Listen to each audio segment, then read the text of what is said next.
Hola, en este video vamos a obtener la ecuación de un cilindro. Para empezar vamos a tener una curva directriz, es decir, una curva en algún plano que, como dijimos al final de la clase anterior, podemos considerar ese plano como uno de los planos coordenados, es decir, XY, ZY o XZ. Supongamos que tenemos a la curva plana en el plano XY o Z igual a 0, como quieran llamarlo. Entonces voy a dibujar esa curva plana que incluso podría no ser polinomial. Por ejemplo, aquí se parece mucho a y igual a seno de x. Las ecuaciones que describen esta curva plana pues son una ecuación que depende únicamente de xy y z igual a 0 porque lo que queremos decir es vive justamente en este plano xy. Entonces, estas dos ecuaciones describen a nuestra curva plana. Ahora elegimos un vector que no viva en el plano XY para que sí tengamos un cilindro. Entonces voy a colocar ese vector de este lado. Vamos a llamarle B. Y ya sabemos que para trazar el cilindro puedo trazar un punto en mi curva. Vamos a llamarle punto P, que como está en el plano XY, pues sus coordenadas son de la forma P1, P2, 0. Y entonces ahora tengo que trazar una recta paralela al plano que pase por P.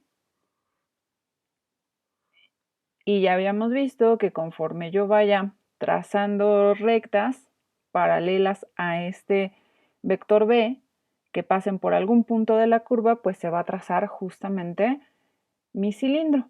Vamos a llamarle L a esta recta.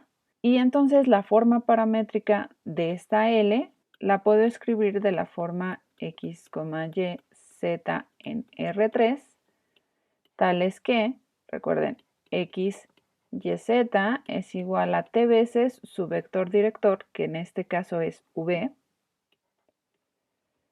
más algún punto por el que pasa L. Pues entonces ese que sea el punto P.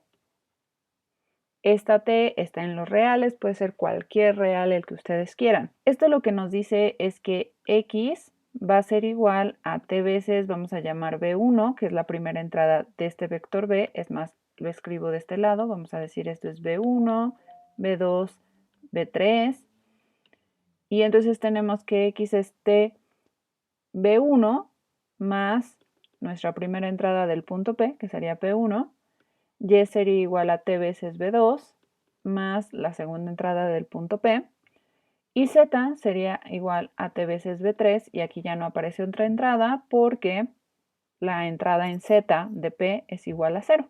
Ahora, como este vector V no vive en el plano XY, eso quiere decir que esta tercera entrada es distinta de 0. Entonces aquí puedo despejar a T, es decir, voy a tener que T es igual a Z sobre B3, y entonces puedo sustituir T en estas dos que están aquí arriba. Voy a tener que X va a ser igual a, voy a colocar B1 sobre B3 por Z más P1, y voy a tener que Y va a ser igual a B2 sobre B3 por Z más P2. De aquí puedo despejar tanto a P1 como a P2, es decir, voy a tener que P1 va a ser igual a X menos B1 sobre B3 por Z. Y P2 va a ser igual a Y menos B2 sobre B3 entre Z. Como el punto P está en la curva, eso quiere decir que este punto P también satisface esta primera ecuación F. Es decir, tenemos que F de P1, P2 tiene que ser igual a 0.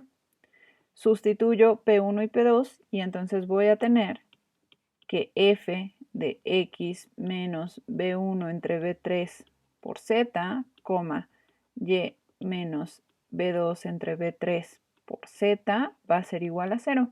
Si se fijan, esta ecuación ya es una ecuación que depende de X, de Y y de Z. Pero además X, Y y Z, recuerden que son entradas justamente de la recta paramétrica. Eso lo que nos dice es que cualquier punto que viva en la recta L satisface esta ecuación. Pero además P fue cualquier punto en la curva. Eso quiere decir que cualquier recta que construimos de esa manera paralela al vector V, que pase por cualquier punto de la curva, va a satisfacer esta ecuación. Entonces, con esto podemos concluir que esta es la ecuación que describe al cilindro. Una observación importante es que si nuestra ecuación f de x, y es un polinomio de grado 2, entonces la ecuación del cilindro también va a ser polinomial y de grado 2. Así, cuando comenzamos con una cónica en el plano XY, obtenemos una superficie cuádrica. Además, si la curva directriz no es una cónica, como en nuestro ejemplo que parecía y igual a seno de x, pues entonces tampoco tenemos una superficie cuádrica.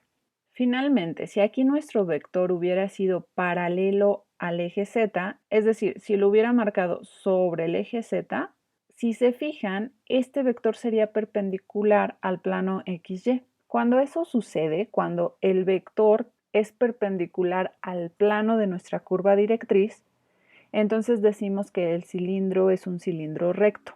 Finalmente, cuando nuestra curva directriz es una cónica, generalmente el cilindro recibe el nombre por la cónica, ¿no? Por ejemplo, si tuviéramos una elipse, entonces decimos tenemos un cilindro elíptico. O si fuera una hipérbola, pues diríamos tenemos un cilindro hiperbólico.